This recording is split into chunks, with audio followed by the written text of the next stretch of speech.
Hello my friends, it's Danny, and today I'm sharing my new favorite chili recipe with you. It's a hearty turkey pumpkin chili with black beans, and it is so warm and cozy and nourishing and could not be any easier to make. That is delightful. Superb. Are you allowed to say that about your own recipes?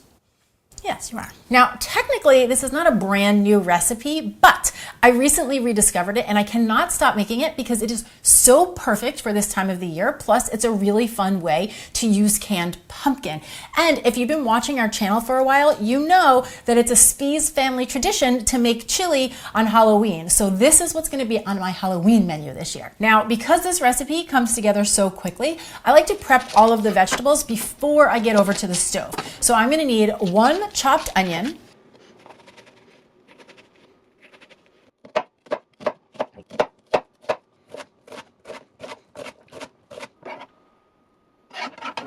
one chopped bell pepper,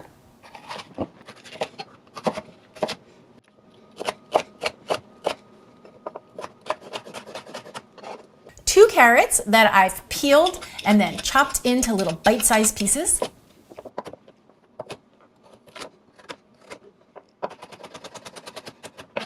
and then 3 to 4 cloves of garlic, depending on their size. You just want to mince them up nice and fine. So I've got a nice big pot heating over a medium heat, and this is one of my personal favorite pots, especially this time of the year. This is the Lodge cast iron enamel-coated 6-quart pot. It is perfect for soups and chilies, and it's very affordable. So if you're in the market, I will link to it down in the description box below. Once my pot is a little bit warmed through, I'm gonna add a tablespoon of olive oil, which is gonna heat up very quickly because the pot is already hot. And then in go the vegetables. So we're adding in 1 chopped onion, 1 chopped bell pepper, 2 chopped carrots, and then my chopped garlic as well. I'll season that with a little bit of salt, give it a mix, and then I just let this cook anywhere between 6 to 8 minutes. You're just looking for those onions to become fragrant and to turn translucent while all of the other veggies soften up a bit as well. Okay, from here, we're gonna push all the vegetables over to one side of the pot, and then I'm gonna add in 1 pound of ground turkey. I'm gonna season that with a little bit of sea salt, some black pepper, just layering the flavors as we go. And I'm gonna break that meat up until we have small crumbles. So the goal is for that meat to be opaque and not to see any pink left in the meat. Now, if you wanted to go plant-based, you could sub this meat with some lentils or some veggie crumbles. Or if you didn't have ground turkey on hand, you could also use ground beef, ground bison, ground chicken. All of these options would work. I will say, when it comes to meat, I do my best when possible to level up the quality of meat that I'm using by looking for organic, local, pastured, and or grass-fed options. And I will often order from a company called ButcherBox because they deliver these types of meat right to your door. So it's super convenient. So if that's something you're interested in, I will link it for you down in the description box below.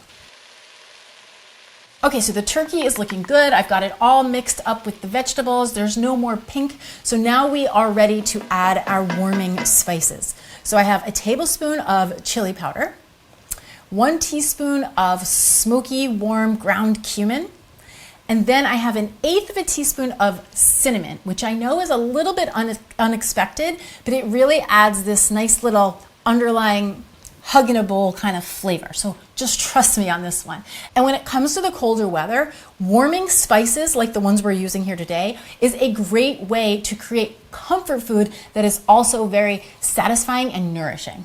Okay, once all of my veggies and turkey have a nice light coating of all of the spices, I'm gonna add in the star of the show, which is a 15-ounce can of pumpkin puree. Now remember, whenever you're buying pumpkin puree, the only ingredient that should be listed is pumpkin.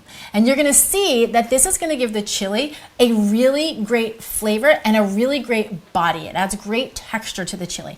Plus, pumpkin is high in beta-carotene, vitamin A, vitamin C, and it's gonna add a good boost of fiber to the chili. So it's a really great way to just amp up the nutritional profile of our chili. Then coming in the home stretch, I have a 15-ounce can of fire-roasted diced tomatoes, 3 cups of low sodium chicken broth. Again, you could swap veggie broth if you were going plant-based.